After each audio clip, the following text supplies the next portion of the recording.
بسم اللہ الرحمن الرحیم۔ ہمارے چینل میں خوش آمدید۔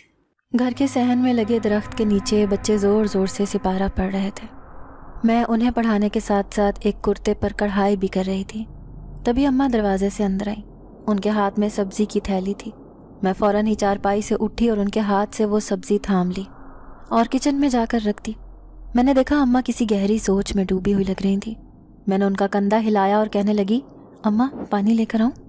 انہوں نے نفی میں سر ہلا دیا، پھر کہنے لگی، نہیں، دکان والا پیسے مانگ رہا تھا، اسی بات پر پریشان ہوں۔ راشن بھی گھر میں ختم ہونے والا ہے، تمہارا بھائی نہ جانے کب پیسے بھیجے گا۔ میں نے ایک ٹھنڈی سانس بھری، دل میں سوچنے لگی کہ باپ بھائی کے آسرے پر زندگی گزارنا بھی آسان نہیں۔ کاش میں اتنی خود مختار ہوتی کہ اماں اور اپنا گزارا آرام سے کر سکتی۔ بھائی کا دل چاہتا تھا شہر سے پیسے بھجوا دیا کرتا تھا، ورنہ کئی مہینے تک ہم ماں بیٹی تھوڑے تھوڑے پیسوں میں ہی گزارا کرتے رہتے۔ پچھلے مہینے بھی بھائی نے پیسے نہ بھجوائے تھے، جس کی وجہ سے اماں نے ادھار راشن قریبی دکان سے اٹھوا لیا تھا۔ اب وہ پیسے مانگ رہا تھا اور گھر میں راشن بھی ختم ہونے کو تھا۔ بھائی سے ہمارا کوئی بھی رابطہ نہ تھا، کیونکہ ہم دونوں ماں بیٹی کے پاس موبائل تک نہیں تھا۔ جب ابا زندہ تھے تب تک مجھے باہر کی دنیا داری کا کچھ علم نہ تھا۔ انہوں نے مجھے کسی شہزادی کی طرح رکھا، لیکن جیسے ہی ان کا انتقال ہوا گھر میں فاقے ہونے لگے، کیونکہ بھائی چھوٹی عمر میں ہی شہر کمانے چلا گیا تھا۔ اسے شہر کی زندگی اتنی راس آئی کہ وہیں پر ہمیشہ کے لیے اپنا گھر بسا لیا۔ اب اس کی تنخواہ بہت زیادہ بڑھ گئی تھی، لیکن شہر سے وہ ہمارے لیے اتنے تھوڑے پیسے بھجواتا تھا کہ مشکل سے ہی ہم دونوں ماں بیٹی کا گزارا ہوتا تھا۔ میں شروع سے ہی بہت ذہین تھی۔ ابا کی خواہش پر میں نے قرآن پاک حفظ کیا تھا۔ میٹرک کرنے کے 3 سال بعد میں نے آرام سے قرآن پاک حفظ کیا، کیونکہ مجھے خود بھی اس کا بہت شوق تھا۔ اب میں 20 سال کی ہو گئی تھی، گھر میں بچوں کو سپارہ پڑھایا کرتی، کیونکہ میں سوچتی تھی کہ اگر میں نے ایک بھی بچے کو قرآن پاک پڑھا دیا تو میرا حافظ قرآن ہونے کا فرض ادا ہو جائے گا۔ محلے کے کئی بچے تھے جو ہمارے گھر قرآن پاک پڑھنے آتے تھے۔ پھر ایک دن میں حیران رہ گئی جب گاؤں کی ذمہ دارنی ہمارے گھر آئی۔ اماں سے کہنے لگی کہ میری ایک معذور بیٹی ہے جو چل نہیں سکتی، ویل چیئر پر رہتی ہے، کیا تمہاری بیٹی اسے قرآن پاک پڑھا سکتی ہے؟ میں اپنی بیٹی کو پڑھانے کا مناسب معاوضہ دے دیا کروں گی۔ میری تو خوشی کی کوئی انتہا نہ رہی، کیونکہ گاؤں میں ہوتے ہوئے میرے لیے کسی روزگار کا ملنا بہت مشکل تھا۔ ایسے میں اگر کسی وسیلے سے مجھے روزگار مل رہا تھا تو میں ہرگز اسے انکار نہیں کرنا چاہتی تھی۔ اسی لیے اماں سے پہلے ہی میں نے انہیں کہہ دیا کہ ٹھیک ہے، میں انہیں قرآن پاک پڑھانے آ جایا کروں گی۔ اماں مجھے گھورنے لگی، لیکن میں نے پرواہ نہ کی۔ پھر ذمہ دارنی کے چلے جانے کے بعد اماں کہنے لگی، تو روز روز اتنی دور کیسے جائے گی؟ جانتی بھی ہے کہ حویلی گاؤں کے سب سے آخری کونے پر واقع ہے۔ میں نے کہا، اماں کب تک بھائی کے پیسوں پر گزارا کریں گے؟ ان کا دل ہوتا ہے تو بھیج دیتے ہیں، ورنہ کئی دن ہم دونوں ماں بیٹی فاقے کاٹتے ہیں۔ اگر 2-4 اور جگہ پڑھانے لگ گئی تو ہر مہینے ہاتھ میں تھوڑے پیسے آ جایا کریں گے۔ اب دیکھو بارشیں ہونے والی ہیں، ابھی تک ہم نے اپنے کچے صحن کی لپائی تک نہیں کی اور چھت بھی ٹپکنے لگی ہے۔ آئندہ آنے والی بارشیں ہمارے لیے مصیبت کھڑی کر سکتی ہیں۔ اماں میری دلیلیں سن کر چپ ہو گئی تھیں۔ پھر میں نے دوسرے دن عبایا پہنا، نقاب لگا کر محلے کے ایک بچے کو ساتھ لیا اور اس حویلی میں پہنچ گئی۔ وہاں پر ذمہ دارنی صوفے پر بیٹھی تھی۔ پھر کہنے لگی کہ میری بیٹی کمرے میں ہوگی، تم اس کے پاس چلی جاؤ۔ میں نے دیکھا وہ ایک چڑچڑی سی لڑکی تھی جو 19 برس کی ہوگی شاید اس کی معذوری نے اسے ایسا بنا دیا تھا۔ اس نے مجھے دیکھ کر غصے کا اظہار کیا تھا۔ پھر کہنے لگی، اتنی دیر سے کیوں آئی ہو؟ میں کب سے تمہارا انتظار کر رہی تھی، ٹائم پر آؤ گی تبھی تمہیں 4 پیسے ملیں گے۔ میں اس کی یہ بات سن کے حیران رہ گئی۔ اس نے آتے ہی مجھے اتنا بے عزت کر دیا تھا۔ پھر میں نے بھی برا نہ منایا اور اسے سپارہ پڑھانے لگی۔ بھلے ہی وہ ٹانگوں سے معذور تھی، لیکن خدا نے اس کو دماغی صلاحیت بہت زیادہ عطا کی تھی۔ میں اسے دلچسپی سے پڑھانے لگی۔ وہ دکھنے میں خوبصورت تھی، لیکن نہ جانے اس کے ساتھ ایسا کیا ہو گیا تھا جس کی وجہ سے وہ آج ویل چیئر پر تھی۔ یوں میں ہر روز اسے پڑھانے لگی۔ دھیرے دھیرے میں نے اس سے دوستی کا رشتہ قائم کرنے کی کوشش کی، لیکن کبھی وہ چڑچڑی ہو جاتی تو کبھی نرم لہجے میں مجھ سے بات کرتی۔ ظاہر ہے وڈیرے کی بیٹی تھی، نخرہ اس کے اندر ہونا ہی تھا۔ ایک دن میں اسے پڑھانے گئی تو اس نے چیزیں اٹھا کے پھینکنی شروع کر دی۔ مجھے نفرت سے کہنے لگی، دفع ہو جاؤ یہاں سے، مجھے نہیں پڑھنا تم سے۔ میں اس کے اس رویے پر دکھی ہو گئی۔ میں نے دیکھا کہ زمیندارنی بہت پریشان لگ رہی تھی۔ پھر مجھ سے معذرت خواہانہ لہجے میں کہنے لگی، معاف کرنا بیٹی، یہ کبھی کبھی ایسی ہی ہو جاتی ہے، یہی وجہ ہے کہ یہ گھر سے باہر بھی نہیں نکلتی، نہ جانے اسے کیا ہوا ہے، جب سے شہر کے ہاسٹل سے آئی ہے یوں ہی غصہ کرتی رہتی ہے۔ میں حیرت سے پوچھنے لگی کہ کیا یہ پہلے بالکل ٹھیک تھی؟ ذمہ دارنی اداس ہو گئی، پھر کہنے لگی ہاں میری بیٹی تو بالکل ٹھیک ٹھاک صحت مند لڑکی تھی، لیکن میٹرک کرنے کے بعد اس نے شہر کے کالج میں داخلہ لے لیا، پھر وہیں ہاسٹل میں رہ کر پڑھائی کرنے لگی، لیکن ایک دن آدھی رات کو نہ جانے اسے کیا ہوا، ہاسٹل کی سیڑھیوں سے گر پڑی۔ تب سے اس کے دماغ پر اتنا گہرا اثر ہوا ہے کہ اس کی ٹانگوں نے کام کرنا چھوڑ دیا، اس نے جو کچھ پڑھا ہوا تھا سب کچھ بھول گئی ہے، حتیٰ کہ قرآن شریف بھی۔ جبھی تو میں نے تمہیں اسے پڑھانے کے لیے یہاں بلوایا ہے، ہر وقت چڑچڑی اور غصے میں رہتی ہے۔ اس کی سہیلیاں بتاتی ہیں کہ اس دن اس نے ہاسٹل میں آدھی رات کو کوئی خوفناک چیز دیکھی تھی، جس کی وجہ سے یہ بے ہوش ہو کر سیڑھیوں سے جا گری۔ اس کی عجیب و غریب کہانی سن کر تو میرے ہوش اڑ گئے تھے، میں سوچ بھی نہیں سکتی تھی کہ ایک جوان لڑکی کے ساتھ اس قدر گہرا حادثہ بھی پیش آ سکتا ہے۔ ظاہر ہے ایک انسان اپنے قدموں سے چل پھر رہا ہو اور پھر بستر سے جا لگے تو اس کا صدمہ تو کسی طور سے کم ہی نہیں ہوگا۔ اب مجھے اس کی کہانی جان کر اس سے اور بھی ہمدردی محسوس ہوئی تھی۔ اس کا نام زرین تھا۔ دھیرے دھیرے میں نے زرین سے دوستی کرنے کی کوشش کی، اس کے دماغ پر زور ڈال کر اسے یاد دلانے کی کوشش کرتی کہ وہ ایک پڑھی لکھی سمجھدار لڑکی ہے اور قرآن شریف کی تعلیم میں اسے دے رہی ہوں۔ اس نے وہ پہلے سے سب کچھ یاد کر رکھا ہے، لیکن وہ اکثر چپ چاپ بیٹھی رہتی، بس جو الفاظ میں ادا کرتی میرے پیچھے وہ بھی دہراتی رہتی تھی۔ پھر آہستہ آہستہ کر کے میری اور اس کی دوستی گہری ہو گئی۔ زمیندارنی مجھ سے خوش تھی، کہنے لگی بیٹا تمہارا اخلاق بہت اچھا ہے، تمہاری وجہ سے میری بیٹی اب خوش رہنے لگی ہے، اگر تم صبح سے لے کر شام تک اس کے ساتھ رہو تو میں تمہیں اس کا الگ معاوضہ دوں گی۔ میں جانتی ہوں کہ تمہارے گھر کے حالات اچھے نہیں ہیں، اگر میرے ساتھ بنا کر رکھو گی تو تمہارے حالات بہت بدل جائیں گے۔ میں دل ہی دل میں خوش ہو گئی، خوشی خوشی اماں کو بتایا تو وہ کہنے لگیں کہ تو بچے کو سپارہ پڑھاتی ہے، پورا دن حویلی میں رہے گی تو بچے غریب کہاں پڑھیں گے؟ تو میں نے انہیں کہہ دیا کہ اماں میں 8 بجے کے بعد بچوں کو پڑھا دیا کروں گی، ویسے بھی آپ نے بھی تو قرآن شریف پڑھ رکھا ہے، میری جگہ آپ انہیں سبق دے دیا کرنا۔ اماں چپ ہو گئیں، پھر انہوں نے مجھے حویلی جانے کی اجازت دے دی۔ زری وڈیرے کی اکلوتی اولاد تھی، اس کے 2 بڑے بھائی تھے جو زمینیں سنبھالتے تھے۔ دھیرے دھیرے ہم دونوں کی دوستی ہو گئی۔ پھر ایک دن اس نے اپنی الماری کھولی اور ڈھیروں کپڑے نکال کر مجھے دے دیے، کہنے لگی کہ یہ سارے کپڑے تم لے جاؤ، اب مجھے انہیں پہننے کا شوق نہیں رہا۔ میں حیران رہ گئی، وہ ایسی کیوں ہو گئی تھی؟ مجھے اس کے بارے میں جاننے کا شوق تھا، لیکن وہ کچھ بتانے کو تیار ہی نہ تھی۔ وہ ہر وقت چپ کا روزہ منہ پر رکھے رکھتی۔ جب بھی میں اسے قرآن پاک پڑھانے لگتی تو وہ مجھے کہتی کہ تم مجھے تلاوت سناؤ، اس سے مجھے سکون ہوتا ہے۔ پھر ایک دن میں حویلی گئی تو مجھے وہاں کی ملازمہ نے بتایا کہ رات کو بی بی جی کی طبیعت خراب ہو گئی تھی، وہ چیخیں مار کر رو رہی تھی۔ میں حیران رہ گئی، آخر زرین کے ساتھ ایسا کیا ہوا تھا جس کی وجہ سے اس کے دماغ پر اتنا گہرا اثر پڑا تھا۔ پھر ایک دن جب اس کا موڈ تھوڑا ٹھیک تھا، میں اس سے باتوں ہی باتوں میں پوچھنے لگی کہ اس نے اپنی پڑھائی کیوں چھوڑ دی، وہ اس حالت میں بھی اپنی پڑھائی جاری رکھ سکتی ہے۔ اس نے مجھے ایسے دیکھا جیسے میں نے کوئی انہونی بات کر دی ہے۔ پھر وہ اداس لہجے میں کہنے لگی کہ جو کچھ میرے ساتھ ہوا ہے وہ اگر تمہارے ساتھ ہوتا تو تم جینے کی امید ہی چھوڑ دیتی۔ یہی تو میں جاننا چاہتی تھی کہ آخر اس کے ساتھ ایسا کیا ہوا ہے۔ پھر میں اسے کہنے لگی کہ تم مجھے اگر اپنی دوست سمجھتی ہو تو اپنے دل کی ساری بات مجھے بتا دو، اگر میرے بس میں ہوا تو میں ضرور تمہاری مدد کروں گی۔ وہ دھیمے سے مسکرائی، پھر کہنے لگی تم بہت اچھی لڑکی ہو، جب تم میرے آس پاس موجود ہوتی ہو تو مجھے نہایت خوشی محسوس ہوتی ہے۔ تم جانتی ہو میرے ساتھ ایک جن ذات رہتا ہے۔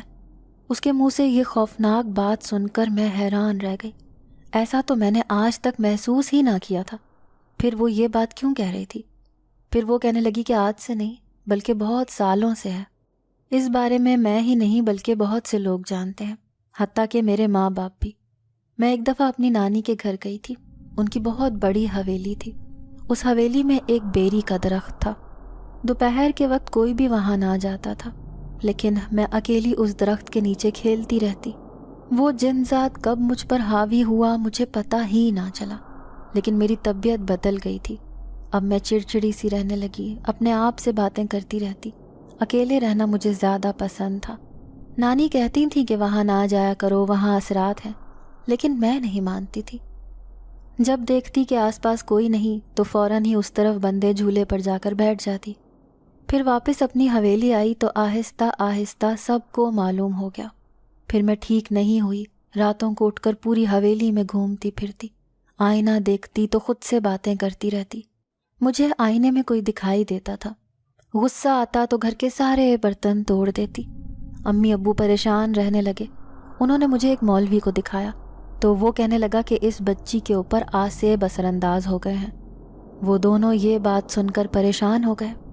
پھر مولوی صاحب کہنے لگے کہ ابھی یہ چھوٹی ہے، اس کا علاج ہو جائے گا، لیکن میں اپنا علاج نہیں کروانا چاہتی تھی۔ ایک دن چوری چھپے اکیلی ہی نانی کے گاؤں جا پہنچی۔ پھر امی کوشش کرتی رہیں کہ مجھے واپس حویلی لے جائیں، لیکن میں نہ مانی اور میں وہیں پر نانی کے گھر پر رہنے لگی۔ امی نے نانی کو کہہ دیا تھا کہ اس کی خاص دیکھ بھال کرنی ہے، ایسا نہ ہو کہ یہ اپنے آپ کو کوئی نقصان پہنچا لے۔ نانی نے چوری چھپے امی کو کہا کہ میں اس کا علاج کروا دوں گی، تمہیں پریشان ہونے کی ضرورت نہیں۔ وہ لوگ نہیں جانتے تھے کہ وہ جنزاد ہی ہے جو مجھے کھینچ کر دوبارہ اسی نانی کے حویلی میں لے گیا ہے۔ یوں کبھی وہ میرا علاج کرواتی تو میں بھاگ کر امی کے پاس چلی آتی، امی علاج کرواتی تو میں نانی کے پاس چپ چاپ اکیلے جا پہنچتی۔ یہ صورتحال سمجھ سے باہر تھی۔ میں اتنی چھوٹی تھی لیکن بڑے بڑے کام کرنے لگی تھی۔ اب میں جیسے جیسے بڑی ہوتی گئی وہ جنات مجھ پر پہلے سے زیادہ حاوی ہوتا گیا۔ میں بہت سی لڑکیوں سے الگ تھی۔ اسکول میں پڑھنے جاتی تو میرے دماغ میں کچھ بھی نہ بیٹھتا، لیکن جب پیپر دینے لگتی تو میری اول پوزیشن آتی، کیونکہ وہ جنزاد میرا سارا پرچہ حل کر دیا کرتا تھا۔ اسکول کی ساری ٹیچرز حیران رہ جاتی۔ شہر میں میری پھپھو رہتی تھی۔ امی ابو نے فیصلہ کیا کہ اسے شہر بھیج دیتے ہیں، وہاں جا کر شہر کی رنگینیاں دیکھ کر بہت تبدیلی آ جائے گی۔ یہی سوچ کر اب میں شہر میں پڑھنے لگی، لیکن میں نے وہاں پھپھو کے گھر والوں کو اتنا تنگ کیا کہ انہوں نے ابو کی منتیں کی کہ اسے واپس بلوا لو۔ ویسے بھی میری میٹرک تک تعلیم پوری ہو چکی تھی، اب پھر میں اس گھر سے فرار چاہتی تھی۔ یہاں پر مجھے سکون ہی نہیں ملتا تھا۔ میں نانی کی حویلی واپس جا کر وہاں پر رہنا چاہتی تھی، لیکن اب نانی فوت ہو چکی تھیں اور ماموں اور مامی پوری حویلی کے مالک تھے۔ میری مامی ایک نک چڑی اور برے مزاج کی عورت تھی۔ امی ہرگز مجھے وہاں نہیں بھیجنا چاہتی تھیں، اسی لیے زور زبردستی کر کے انہوں نے شہر کے کالج میں میرا داخلہ کروا دیا۔ مجھے تو بالکل بھی پڑھنا نہیں آتا تھا، کیونکہ بچپن سے ہی میرے ذہن میں کچھ بھی نہیں بیٹھا تھا۔ ہاں، لیکن جب بھی ٹیسٹ یا پیپر وغیرہ ہوتے تو وہ خود بخود جنزاد کی مدد سے میں پورے حل کر دیا کرتی تھی۔ اب کالج میں پڑھائی کے لیے مجھے ہاسٹل میں رہنا پڑ رہا تھا، کیونکہ ابو دوبارہ پھپھو کے گھر بھیجنے پر تیار نہ تھے، کیونکہ میں نے پہلے انہیں بہت پریشان کیا تھا۔ اب میں ہاسٹل میں رہ رہی تھی، لیکن میرا یہاں پر بھی دل نہیں لگتا تھا۔ ہاسٹل کی ساری لڑکیاں میرا مذاق اڑاتی تھیں کہ کس قدر عجیب لڑکی ہے، سارا وقت اکیلے بیٹھی رہتی ہے۔ کبھی میں سیڑھیوں پر ہوتی، کبھی کوریڈور میں پھرتی رہتی۔ پھر میری روم میٹ جس کا نام شاہین تھا، وہ میرے ساتھ ہر وقت شرارت کرتی رہتی۔ کبھی میرا سوٹ غائب کر دیتی، کبھی آدھی رات کو اٹھا دیتی کہ چلو کچن سے چائے بنا کر لاتے ہیں۔ پھر ایک رات وہ میرے ساتھ ہاسٹل کے باہر کوریڈور میں کھڑی تھی۔ اس دن میری آنکھوں کی رنگت بدلی اور اندھیرے میں سیاہ آنکھیں چمکنے لگیں۔ وہ میرے اندر یہ تبدیلی دیکھ کر گھبرا گئی۔ وہ نہیں جانتی تھی کہ بچپن سے ہی میں ایک آسیب زدہ لڑکی ہوں۔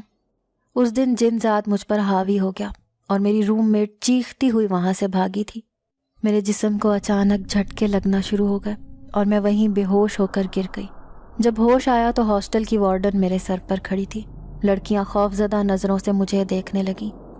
شاہین ہر وقت شرارت کے موڈ میں ہوتی تھی، آج اس کے چہرے کا رنگ اڑا ہوا تھا۔ وارڈن نے فون کر کے میرے گھر والوں کو بلوا لیا۔ پھر جیسے ہی امی آئیں انہیں معلوم ہو گیا کہ میرے ساتھ کیا ہوا تھا۔ پھر اس دن میں امی کے ساتھ واپس گاؤں لوٹ رہی تھی جب میرا بہت برا ایکسیڈنٹ ہوا۔ جنزاد بھی مجھ پر حاوی تھا۔ نہ صرف وہ زخموں سے چور چور ہوا بلکہ میں بھی ٹانگوں سے معذور ہو گئی۔ میرے دماغ پر اس ایکسیڈنٹ کا اتنا گہرا اثر ہوا کہ میں کئی دن تک بے ہوش رہی۔ اب وہ جنزاد میرے سامنے نہیں آتا، ایسے لگتا ہے جیسے وہ ہمیشہ کے لیے میری زندگی سے چلا گیا ہے۔ لیکن آج بھی میں اسے اپنے اندر محسوس کرنا چاہتی ہوں۔ اس کی موجودگی مجھے تقویت پہنچاتی ہے۔ جب سے میرا ایکسیڈنٹ ہوا ہے وہ ایک بار بھی میرے سامنے نہیں آیا، اسی لیے میں نے سب سے ہنسنا بولنا چھوڑ دیا ہے۔ جو کچھ میں نے یاد کیا ہوا تھا سب کچھ ہی بھول گئی ہوں، چاہے وہ پڑھائی تھی یا پھر بچپن کی یادیں۔ میں ہر وقت سوچوں میں گم رہنے لگی۔ ڈاکٹرز مجھے امید دلاتے ہیں کہ آپ زیادہ دماغ پر زور نہ ڈالا کریں، بہت جلد چلنے لگیں گی، لیکن میں ٹھیک نہیں ہونا چاہتی، اور ابھی بھی میرے اندر کوئی خواہش نہیں ہے کہ میں ٹھیک ہو کر پہلے کی طرح ہنستی مسکراتی رہوں۔ میں اندر سے بالکل ختم ہو گئی ہوں۔ ایسے لگتا ہے کہ میری زندگی میں ہنسنے مسکرانے کی وجہ وہی جن ذات تھا۔ جب سے وہ مجھے نظر نہیں آیا تب سے میں بالکل خاموش رہنے لگی ہوں۔ پھر ایک بار امی نے مجھے سمجھایا تھا کہ ساری فضول سوچیں ذہن سے جھٹک کر نماز اور قرآن میں دل لگاؤ۔ اس دن سے میں نے قرآن پاک پڑھنے کے لیے کھولا تو مجھے الفاظ پڑھنے ہی نہ آئے۔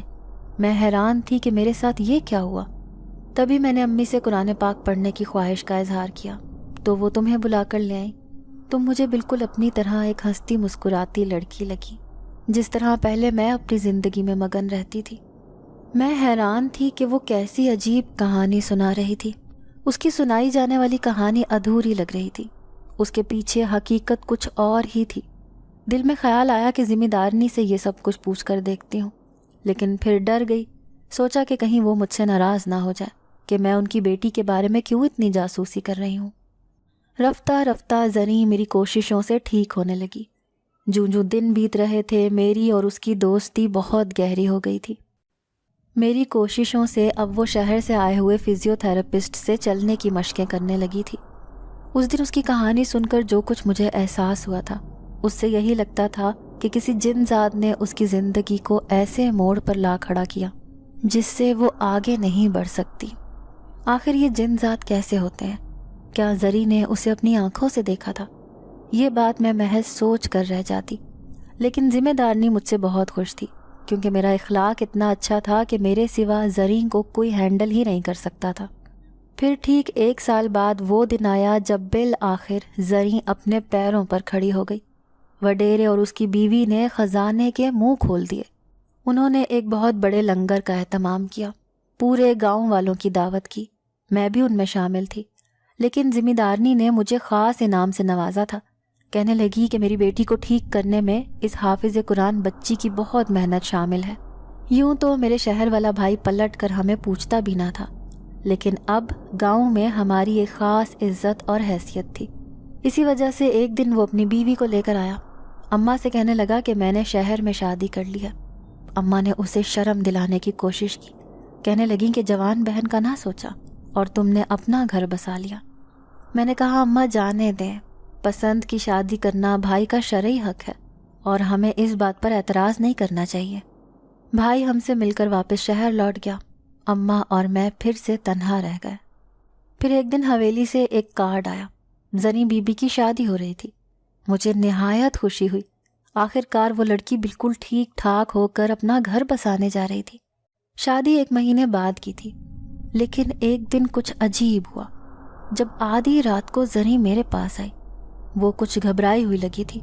آج تک وہ میرے گھر نہیں آئی تھی، لیکن اس کا یوں آدھی رات کو میرے گھر آنا مجھے چونکا گیا تھا۔ پھر وہ کہنے لگی عائشہ مجھے تم سے بہت ضروری بات کرنی ہے، مجھے تمہاری مدد کی ضرورت ہے۔ میں کہنے لگی ہاں میں تمہاری مدد ضرور کروں گی، میں تمہیں اپنی دوست سمجھتی ہوں اور ایک دوست ہی ہر دوسرے دوست کی پریشانی کو سمجھ سکتی ہے۔ پھر وہ الجھن کا شکار ہو کر کہنے لگی میری پریشانی ذرا دوسری قسم کی ہے۔ دیکھو تمہیں میں نے اپنی پوری کہانی بتا رکھی ہے کہ میرے ساتھ زندگی میں کیا کیا ہوا ہے۔ اب میری شادی ہونے جا رہی ہے، اور وہ بھی ایک دوسرے گاؤں کے وڈیرے کے بیٹے سے۔ تم نہیں جانتی کہ جن زاد والی بات سوائے تمہارے اس گاؤں میں اور کسی کو پتہ نہیں ہے۔ گاؤں کے چند ایک ملازم ہیں جو یہ بات جانتے ہیں، انہوں کو بھی بابا نے سختی سے منع کر رکھا ہے کہ وہ یہ بات باہر نہیں پھیلائیں گے۔ جبھی تو میرا اتنی آسانی سے رشتہ طے ہو گیا، لیکن اب پریشانی کی بات یہ ہے کہ ایک رات میں اپنے بستر پر سو رہی تھی تو اچانک ہی کمرے میں وہ جن ذات آیا۔ آج اس کو اتنے دن بعد اپنے سامنے دیکھ کر میں حیران رہ گئی۔ اس کی آنکھوں میں غصہ تھا۔ اتنے دن سے تو وہ میرے سامنے ظاہر نہیں ہوا تھا، لیکن آج جب وہ سامنے آیا تو میرے ہاتھ پاؤں بری طرح پھول گئے۔ میں تو سمجھ رہی تھی کہ میں اس کے چلے جانے کے بعد بالکل ٹھیک ہو چکی ہوں، لیکن وہ میرے کمرے میں آیا تو ضرور اس کے پیچھے کوئی وجہ تھی۔ پھر وہ کہنے لگا کہ تم بالکل ٹھیک ہو چکی ہو، لیکن میں آج بھی اتنا ہی لاچار اور بے بس ہوں، خود سے کوئی بھی کام نہیں کر سکتا۔ جس طرح تم اس حادثے میں زخمی ہوئی تھی اسی طرح میرا وجود بھی چور چور ہو گیا تھا۔ میں نے تمہاری زندگی سے ہمیشہ کے لیے جانے کا فیصلہ کر لیا تھا۔ اس طرح سے تم بالکل ٹھیک بھی ہو گئی، لیکن دیکھو آج میں وہیں پر کھڑا ہوں۔ جس طرح تم نے اس لڑکی سے اپنا علاج کروایا ہے اسی طرح میں بھی علاج کروا کر ٹھیک ہونا چاہتا ہوں۔ تم کسی طرح مجھے اس لڑکی سے ملوا دو۔ میں اس کی بات سن کر گھبرا گئی۔ جس طرح وہ مجھ پر حاوی ہو گیا تھا اسی طرح تم پر بھی حاوی ہو سکتا تھا، لیکن اس نے کہہ دیا کہ اگر تم نے ایسا نہ کیا تو میں تمہاری شادی نہیں ہونے دوں گا۔ کچھ ایسا کروں گا کہ پورے گاؤں میں تمہارے باپ اور تمہاری بدنامی ہو جائے گی کہ تم ایک آسیب زدہ لڑکی ہو۔ میں اس کی بات سن کر بری طرح گھبرا گئی۔ اب تم ہی بتاؤ میں کیا کروں؟ میں شدید پریشانی کا شکار ہوں۔ اس پورے گاؤں میں میرے باپ کی عزت ہے، شادی کے کارڈ بھی بٹ چکے ہیں۔ اگر شادی ٹوٹ گئی تو تم خود سوچو میرے باپ کے دل پر کیا گزرے گی، وہ اس گاؤں کا وڈیرا ہے۔ میں زریں کی بات سن کر بری طرح گھبرا گئی۔ کیا وہ جنات میرے سامنے آ جائے گا؟ میں بھلا اس کے لیے کیا کر سکتی تھی؟ زریں تو ایک لڑکی تھی، وہ بھی آدم زاد۔ میں نے اس کے لیے جو کچھ بھی کیا تھا وہ یہ سوچ کر کہ وہ میری ہم عمر تھی، میری بہت اچھی دوست تھی، لیکن وہ جن زاد، اس سے بھلا میرا کیا رشتہ تھا؟ میں کیسے اسے اپنے سامنے دیکھ سکتی تھی؟ وہ نہایت خوفناک اور ڈراؤنا ہوگا، اس کی دہشت سے تو شاید میں بے ہوش ہی ہو جاؤں گی۔ لیکن دوسری طرف زریں تھی جو انتہائی پریشان نظر آ رہی تھی، بڑی مشکل سے وہ زندگی کی طرف لوٹی تھی۔ اگر میں انکار کر دیتی تو پھر سے کسی بڑی پریشانی میں مبتلا ہو سکتی تھی، لیکن پھر اس کے بچنے کے چانسز بہت کم ہوتے، کیونکہ وہ کئی سال تک بستر پر پڑے رہ رہ کر اپنی زندگی سے بیزار ہو گئی تھی۔ پھر میں نے زریں کی خاطر کہہ دیا کہ ٹھیک ہے، میں اس جن ذات کا علاج کرنے کو تیار ہوں، لیکن میں صرف دم درود کر کے اس کا علاج کر سکتی ہوں، اس سے زیادہ میرے بس میں نہیں ہے۔ زریں کی خوشی کا کوئی ٹھکانہ نہ رہا۔ وہ کہنے لگی، عائشہ تم کتنی اچھی لڑکی ہو، تم نے ثابت کر دیا کہ تم جیسے مخلص لوگ ابھی بھی اس دنیا میں موجود ہیں۔ مجھے یقین ہے کہ تم میری ساری پریشانی حل کر دو گی۔ تم سے ایک التجا ہے، اس بارے میں تم کسی سے کچھ نہ کہنا۔ میں تمہیں جن ذات کا ٹھکانہ بتا دیتی ہوں، ہر رات 12 بجے کے بعد وہ وہیں پر موجود ہوتا ہے۔ اگر وہ یہاں آیا تو اس گاؤں کے لوگوں کو اس کی موجودگی کا شبہ ہو جائے گا، اسی لیے تمہیں ہی اس کے ٹھکانے پر جا کر اسے دم کرنا ہوگا۔ میرے ہاتھوں میں ٹھنڈے ٹھنڈے پسینے آ رہے تھے۔ یہ تو بہت مشکل کام تھا، یوں اماں سے اور گاؤں والوں سے چھپ کر بھلا میں اس جن ذات کے ٹھکانے پر کیسے جا سکتی تھی؟ لیکن زریں سے میں اس کی پریشانی حل کرنے کا وعدہ کر چکی تھی، اب مکر بھی نہیں سکتی تھی۔ پھر وہ سرگوشی میں کہنے لگی کہ ٹھیک ہے، کل رات 12 بجے میں تمہارے پاس آؤں گی، میرا انتظار کرنا۔ یہ کہتے ہی وہ دبے پاؤں واپس چلی گئی۔ دوسرے دن میں گھر پر ہی تھی، پورا دن الجھن کا شکار رہی۔ وڈیرے اور اس کی بیوی نے ہم دونوں ماں بیٹی کے سارے خرچے اٹھانے کا وعدہ کیا ہوا تھا، اسی لیے اب روپے پیسے کی کوئی پریشانی نہیں رہی تھی۔ ویسے بھی جب بھی میں حویلی جاتی تھی تو وہ میرا خاص استقبال کرتی تھیں۔ پورا دن میں پریشان بیٹھی رہی تو اماں کو تشویش ہوئی۔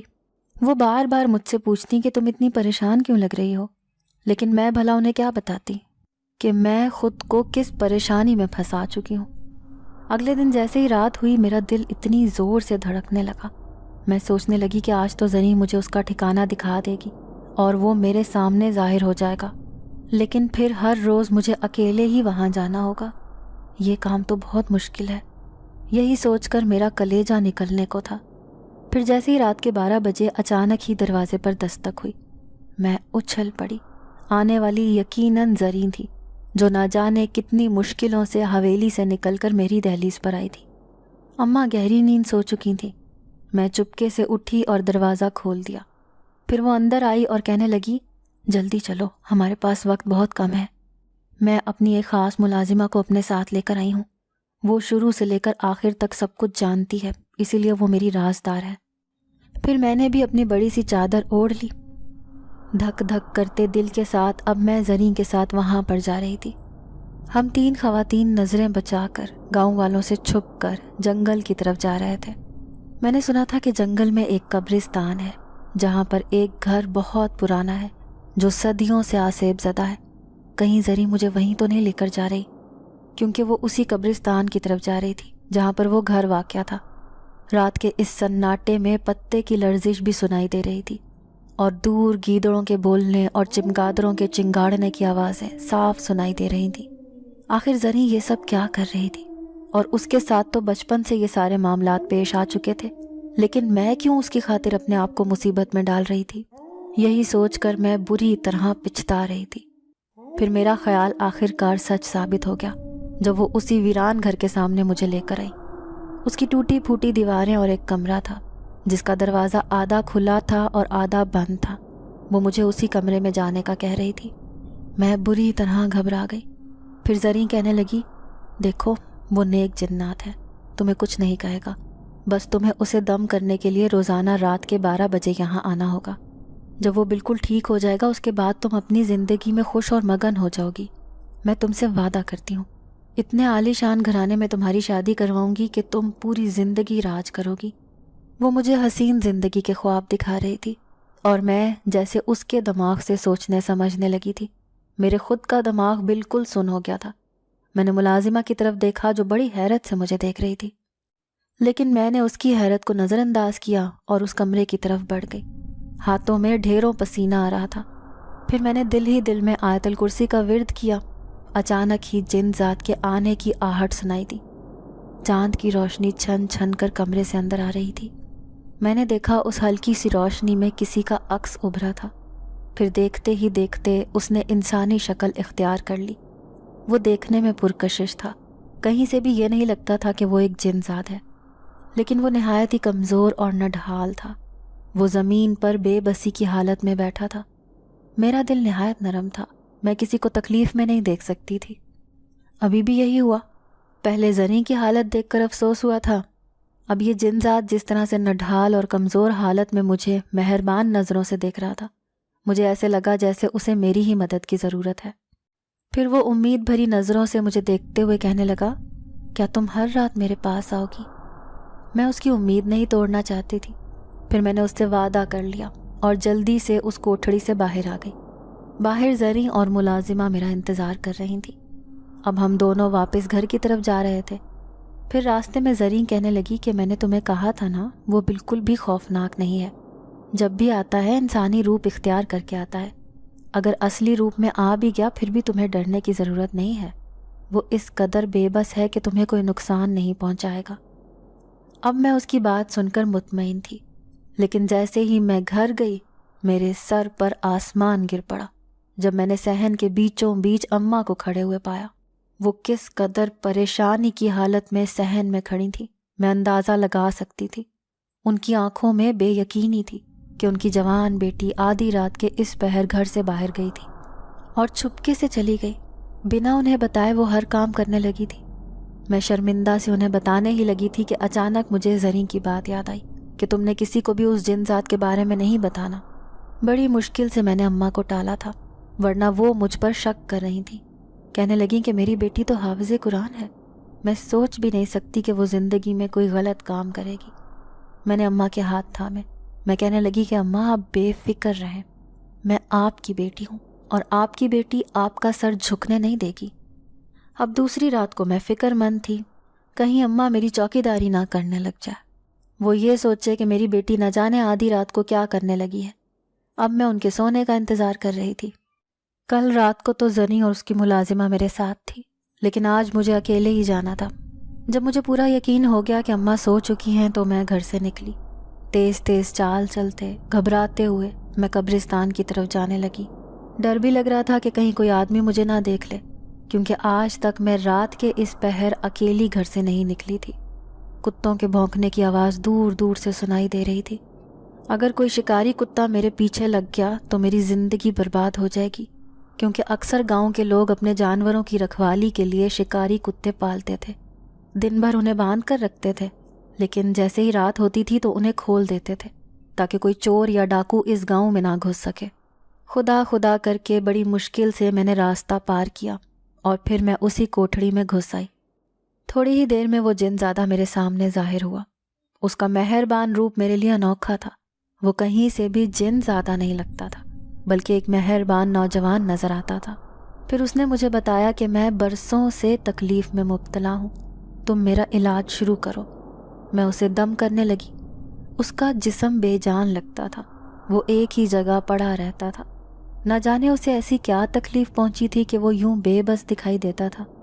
پھر میں اس سے کہنے لگی کہ میں آپ کا علاج کرنے کے لیے ہی یہاں پر آتی ہوں, لیکن آپ کو خود بھی کوشش کرنی پڑے گی. آپ ایک جنات ہیں اور جنات کا علاج میرے پاس ممکن نہیں, کیونکہ آپ کو کسی عامل جنات کو ڈھونڈ کر اس سے اپنا علاج کروائیں. کوئی جڑی بوٹی ضرور ہوگی جس سے آپ کا علاج ممکن ہو. مجھے جن ذات کے بارے میں جاننے کا بہت شوق تھا, اسی لیے میں نے ان کے بارے میں کئی کتابیں پڑھ رکھی تھیں. انہی سے جو معلومات حاصل کی تھیں میں نے وہ سب اسے بتا دیں. تو وہ اداسی سے کہنے لگا کہ شاید یہی میری سزا ہے, کیونکہ میں نے اپنے قبیلے سے بغاوت کی تھی. اب میں کس منہ سے قبیلے میں جا کر اپنا علاج کرواؤں؟ ورنہ ہمارے قبیلے میں ایک سے بڑھ کر ایک طبیب موجود ہے جو خاص جڑی بوٹیوں سے علاج کر کے دوسرے جنات کو ٹھیک کر دیتا ہے. یقیناً اس نے اپنی زندگی میں کوئی خطا کی تھی جس کی وجہ سے وہ بری طرح سے پچھتا رہا تھا. اب میں چپکے سے اس کے پاس سے اٹھ کر آ گئی. روز روز وہاں جانا بھی بہت مشکل تھا. شکر تھا کہ آج مجھے اماں نے نہیں دیکھا تھا, وہ بے خبر پڑی سو رہی تھیں. لیکن دوسری صبح ہوئی تو میں خوف سے اچھل پڑی جب اماں نے مجھ سے پوچھا کہ تم رات کو کہاں گئی تھی. ان کی آنکھوں میں میرے لیے شک تھا. میں بے بس ہو گئی. میں نے دیکھا وہ آنسوؤں سے رو رہی تھی. کہنے لگی میری عزت پر رحم کرنا, کہیں مجھے اس گاؤں کی گلیوں میں بے عزت ہو کر نہ گھومنا پڑے. زریں اپنے گھر میں خیر و عافیت سے رخصت ہو جائے, مجھے اس کے لیے بہت بڑی قیمت چکانی پڑ رہی تھی. اماں کو کیا بتاتی کہ میں اب روزانہ آدھی رات کو وہاں جاؤں گی جہاں پر میں زریں سے جانے کا وعدہ کر چکی ہوں.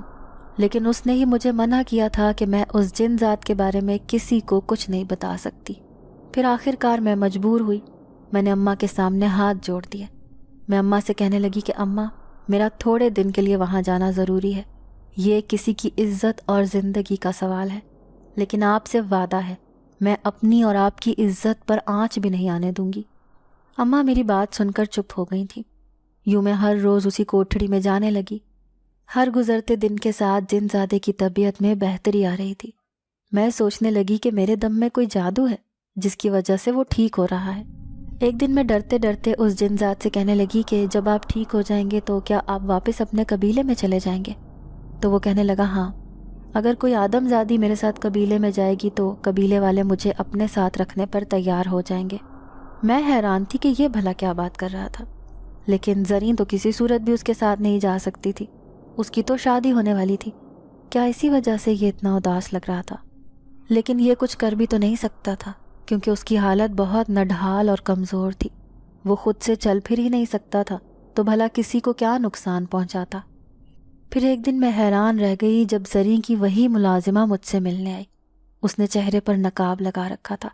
پھر میرے پاس آئی. کہنے لگی عائشہ بی بی, آج میں آپ سے ایک بہت ضروری بات کرنے آئی ہوں. اس کے انداز دیکھ کر میں حیران تھی. پھر وہ کہنے لگی کہ آپ کو بتانا بہت ضروری ہے کیونکہ یہ آپ کی زندگی کا مسئلہ ہے. میں اسے اپنے کمرے میں لے آئی. شکر تھا کہ اماں گھر پر نہ تھی. پھر وہ میرے سامنے بیٹھی. کہنے لگی زری بی بی نے آپ کو بہت برا پھنسا دیا ہے. اس کی اس بات نے مجھے دھچکا پہنچایا تھا. میں آنکھیں بند کر کے زری پر اعتبار کرتی تھی. میری آنکھوں میں شک کی کیفیت تھی.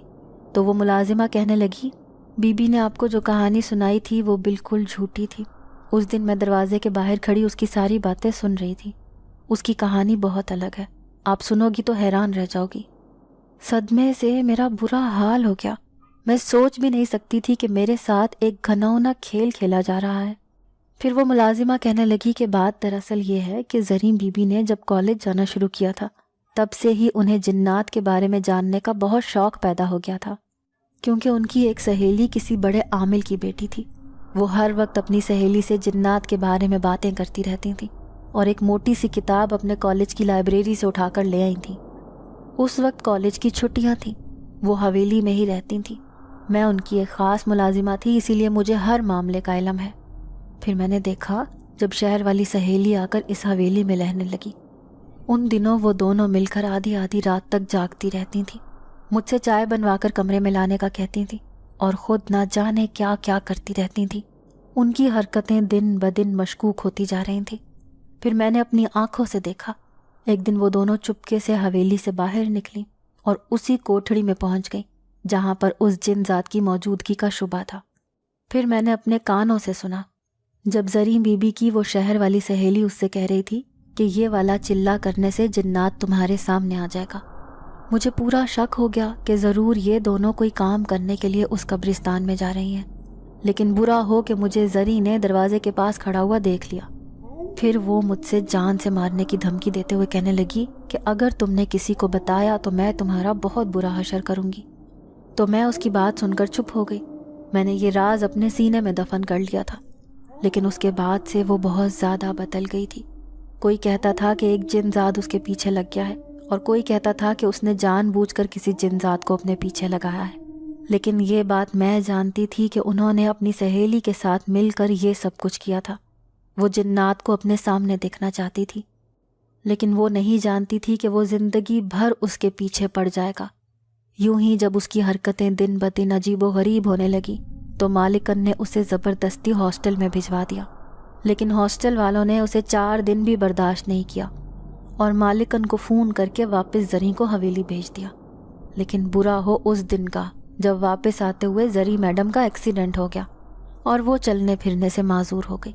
اس کے بعد وہ بستر سے جا لگی، لیکن غصے میں زور زور سے چلاتے ہوئے کہتی تھی کہ میرا پیچھا چھوڑ دو، تمہاری وجہ سے آج میرا یہ حال ہوا ہے۔ پھر آخر کار بیگم صاحبہ نے اس کا علاج کروانا شروع کیا اور ایک بہت بڑا عامل روزانہ حویلی میں آنے لگا۔ پھر میں نے اس عامل کی ساری باتیں سن لیں۔ وہ بیگم صاحبہ سے کہہ رہا تھا کہ اس بچی نے جو غلطی کی ہے اس کو سزا مل چکی ہے۔ اب وہ جن ذات جو اپنے قبیلے کو چھوڑ کر اس کی زندگی میں آیا تھا وہ اسے اپنے ساتھ لے کر ہی جائے گا۔ پھر مالکن بہت بری طرح گھبرا گئی، کہنے لگیں کہ میں اپنی بیٹی کو ہرگز اس جن ذات کے ساتھ نہیں بھیجوں گی، اس کا کوئی تو حل ہوگا عامل صاحب۔ عامل کہنے لگا ہاں، اگر اس بچی کی جگہ کسی دوسری لڑکی کو تم اس جن ذات کے پاس بھیجنے دو تو ہو سکتا ہے کہ وہ زریں کا پیچھا چھوڑ دے، اس لڑکی پر حاوی ہو جائے۔ عامل نے جنات کے اوپر کچھ ایسا کیا کہ وہ بالکل کمزور پڑ چکا تھا، یوں آج بھی وہ اسی کوٹھڑی میں قید تھا۔ پھر ذمہ دارنی کی نظر تم پر پڑی کیونکہ تم ایک انتہائی شریف اور معصوم لڑکی تھی۔ ان دونوں ماں بیٹی نے مل کر پلاننگ کی اور تمہیں زریں کے پاس خدمت کے لیے بلا لیا۔ تم بھی اتنی سیدھی تھیں کہ ان کی کوئی چال سمجھ نہ سکی، اور آخر کار جن ذات کے پاس تمہیں بھیج کر انہوں نے اپنا کام پورا کر دیا۔ اب زریں تو 2 دن بعد شادی ہو کر اپنے سسرال چلی جائے گی، لیکن وہ جن زادہ تمہارا پیچھا نہیں چھوڑے گا، تمہیں اپنے ساتھ لے کر ہی جائے گا۔ اس کا یہ سنگین انکشاف سن کر میرے رونگٹے کھڑے ہو گئے۔ میں سوچ بھی نہیں سکتی تھی کہ زریں اتنی چالاک اور مکار لڑکی ہوگی، ساتھ ہی وہ زمیندارنی بھی جو مجھے میٹھی بن بن کر ناگن کی طرح ڈس رہی تھی۔ میں سمجھ نہ سکی کہ وہ اپنی بیٹی کی جان بچانے کی خاطر مجھے بلی کا بکرا بنا دے گی۔ پھر میں زار و قطار رونے لگی۔ ملازمہ کہنے لگی کہ عائشہ بی بی آپ کو رونے کی ضرورت نہیں ہے، اس کا ایک حل ہے جو میں نے عامل کے منہ سے سنا تھا۔ میں بے تابی سے اس کا حل جاننا چاہتی تھی، تو وہ کہنے لگی کہ آپ جن ذات کو کسی بھی طرح سے کر کے اس کے قبیلے میں بھیج دیں، اور ساتھ ہی اس سے یہ وعدہ لیں کہ وہ دوبارہ اس زندگی میں واپس نہیں لوٹے گا، کیونکہ جن ذات کا کہنا ہے کہ اگر وہ قبیلے میں جائے گا تو اسی صورت میں قبیلے والے اسے قبول کریں گے جب اس کے ساتھ وہی آدم زادی ہوگی جس کی خاطر وہ پورے قبیلے کو چھوڑ کر آ گیا تھا۔ ملازمہ نے میری مدد کر کے مجھ پر مہربانی کی تھی، ورنہ میں زریں اور اس کی ماں کے ہاتھوں بے وقوف بنی رہتی۔ پھر اس رات میں اسی کوٹھڑی میں گئی تو جن ذات میرے سامنے نہ آیا۔ میں حیران رہ گئی کیونکہ آج رات تو زریں کی سہاگ رات تھی، کہیں وہ وہاں تو نہیں چلا گیا۔ میرے خوف سے رونگٹے کھڑے ہو گئے۔ پھر دوسرے دن ایک بری خبر سننے کو ملی جب پتہ چلا کہ زریں کو سسرال والے صبح سویرے ہی حویلی میں چھوڑ کر چلے گئے تھے، کیونکہ رات کو اس کی حالت بہت زیادہ بگڑ گئی تھی، جس کی وجہ سے انہیں شک تھا کہ یہ لڑکی بیمار ہے۔ دوسرے دن میں جن زادے کو دم کرنے گئی تو وہ کہنے لگا کہ اب میں اپنے آپ کو کافی بہتر محسوس کر رہا ہوں، میں واپس اپنے قبیلے میں لوٹنا چاہتا ہوں۔ اس کی بات سن کر میں بری طرح گھبرا گئی، کہیں وہ مجھے اپنے ساتھ چلنے کا نہ کہہ دے۔ لیکن اس کی اگلی بات نے مجھے حیران کر دیا جب وہ کہنے لگا تم ایک بہت معصوم اور پیاری لڑکی ہو، میری دعا ہے کہ تم اپنی زندگی میں بہت ساری خوشیاں حاصل کرو، کیونکہ تم نے بغیر کسی لالچ کے میرا علاج کیا ہے۔ لیکن زری نے پہلے خود سے ہی مجھے اپنی زندگی میں بلایا، پھر دھوکہ دے کر مجھے برباد کر کے رکھ دیا۔ میں نے اس سے بدلہ لینا تھا سو لے لیا۔ اب میں واپس اپنے قبیلے میں لوٹ رہا ہوں۔ اگر قبیلے والوں نے مجھے قبول نہ بھی کیا تو میں اتنا طاقتور ہو گیا ہوں کہ پہلے کی طرح اپنی آزاد زندگی بسر کر سکوں۔ آج کے بعد تمہیں میرے پاس آنے کی ضرورت نہیں۔ ہاں، اگر کبھی زندگی میں میری ضرورت محسوس ہو تو بس آنکھیں بند کر کے مجھے ایک بار یاد کر لینا۔ اب میں خوشی خوشی گھر واپس لوٹ آئی۔ پھر اماں نے میرا ایک اچھی جگہ رشتہ دیکھ کر وہاں میری شادی طے کر دی۔ ایک دن ذمہ دارنی میرے گھر آئی، کہنے لگی زری نے تمہیں اپنے پاس بلوایا ہے۔ لیکن میں نے جانے سے صاف انکار کر دیا اور میں نے ذمہ دارنی کو کھری کھری سنا دی کہ آپ کی بیٹی میرے علاج سے ٹھیک نہیں ہوگی، اسے کسی دماغی ڈاکٹر کو دکھائیں، ہو سکتا ہے کہ اس کی حرکتوں کا اس کے دماغ پر اثر ہو گیا ہو۔ جو کسی کو بیوقوف سمجھتا ہے حقیقت میں وہ خود سب سے بڑا بیوقوف ہوتا ہے، کیونکہ ہوشیاری صرف چند دن چلتی ہے، اس کے بعد ساری زندگی کی شرمندگی ہاتھ آتی ہے۔ ناظرین، اگر آپ کو آج کی یہ کہانی اچھی لگی ہو تو ویڈیو کو لائک ضرور کریں۔ اگر آپ کو ایسی دہشت ناک دل کو جکڑ دینے والی کہانیاں پسند ہیں تو ایسی ایک کہانی روزانہ سننے کے لیے ہمارے چینل کو سبسکرائب کریں۔ اجازت چاہتے ہیں، اللہ حافظ۔